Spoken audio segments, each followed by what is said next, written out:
Anyway, this is a response to Darling Tester 1982. This is a response to your video titled Severe Anxiety and Panic Attacks. It's supposed assuming it says advice, help, please.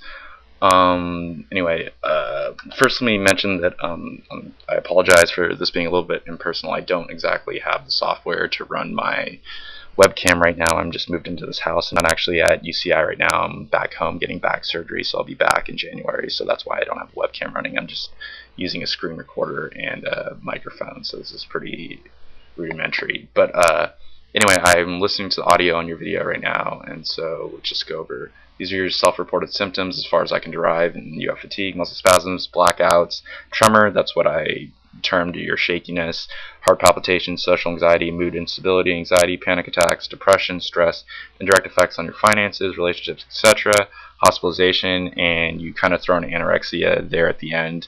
I guess it's good that you threw that in. It's kind of random, but I guess it kind of gives us better insight as to who you are as a person and some possible underlying conditions there. But what I would diagnose without a doubt, GAD, which is generalized anxiety disorder, that usually stems from deficiencies in dopamine, serotonin, and norepinephrine, or a possible life trauma, but that'd be more kind of PTSD. But since you say that this started at 14 through 17 and that you're having relapses now, I don't really hear you mention an age now.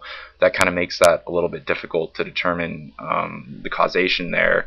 You don't really list or speak on what caused the initial onset of the symptoms, which is actually a very, very important aspect of determining what should be done treatment-wise and what caused this. In terms of 14, that's probably the age where you might be entering high school. That might have caused stress, which could cause these. As you can see, the list of physiological problems you have here could all stem from a deficiency in either dopamine or norepinephrine pretty easily. So I don't know if that's the reason, but I mean, you don't really list what caused the initial onset, so there's no way to diagnose that. Anyway, I'd also go, social anxiety disorder, you mentioned that. You mentioned anorexia, so by textbook definition, you'd have to go, since you're BMI 17, BDD. I think BDD is complete crap, but hey, textbook definition, that's what they'd probably give you, since you're not a. And then high chance bipolar is similar. You mentioned mood swings, and you're kind of always on edge. And then you straight up mentioned depression, and that could be either independent of the other symptoms or a caused by the other symptoms. We don't really know. Since you have the other symptoms, it's impossible to make a dichotomy there.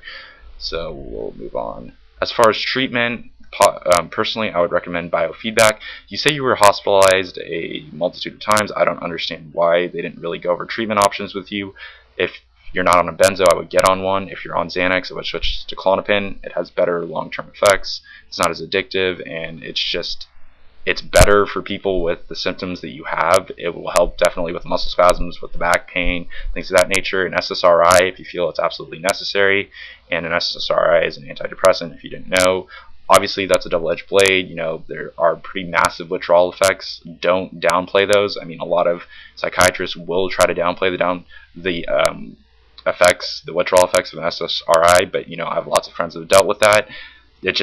The pharmaceutical company is a giant, and so they have a lot of fiduciary contracts. They have a lot of, influence and leverage, and so people, in those positions kind of have to pander to their agenda. So kind of keep that in mind. CBT, NLP, go look those up. If you want me to post a video on either one of those, I can post one pretty well. I'm pretty cognizant in either one of those fields, and get psychoanalyzed to try to determine the root cause of the anxiety.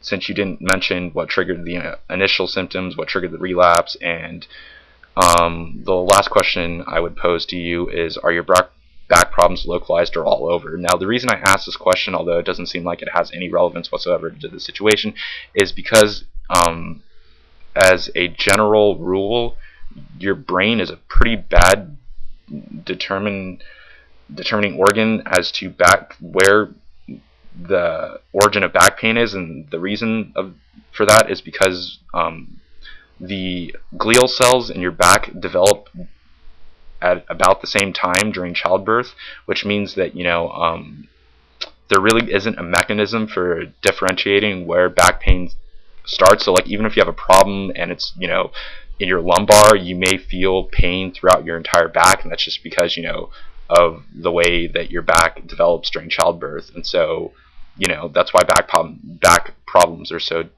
de debilitating sometimes, is because your brain has a problem differentiating between a small backache and a potentially life-threatening back problem. So the question I pose there is because you don't really mention whether or not, you know, it's continuous, or if it's, you know, it's worse when you have your anxiety attacks, or if it's, you know, just in your lower back, just in your upper back.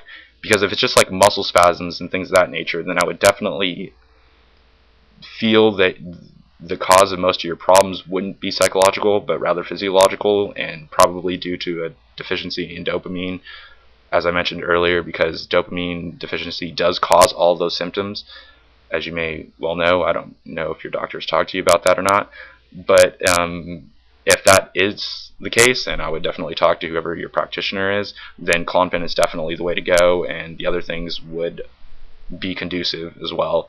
Also, from personal experience and experience with other people dealing with this, I'll go more into my own esoteric detailings and my own problems in further videos. I would see an internal medicine doctor rather than a psychiatrist because, one, there's a stigma associated with people with mental health disorders, and thus your mental health coverage usually isn't as good.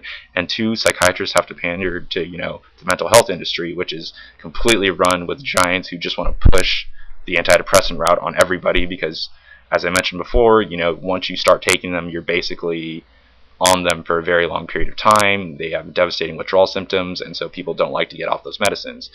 And since, you know, you're covered by, or they assume that you're covered by a health plan, you're not flipping most of the bill. So I would see an internal medicine doctor just because they're usually more cognizant. They don't quite have to pander as strongly to the pharmaceutical companies, and because they're usually more, you know, competent in doing their job. And so hopefully this has helped you out. If you want me to post videos on any of the other subjects I talked about, feel free to go ahead and ask me to. This is Red Widow X13. This is going to conclude this video.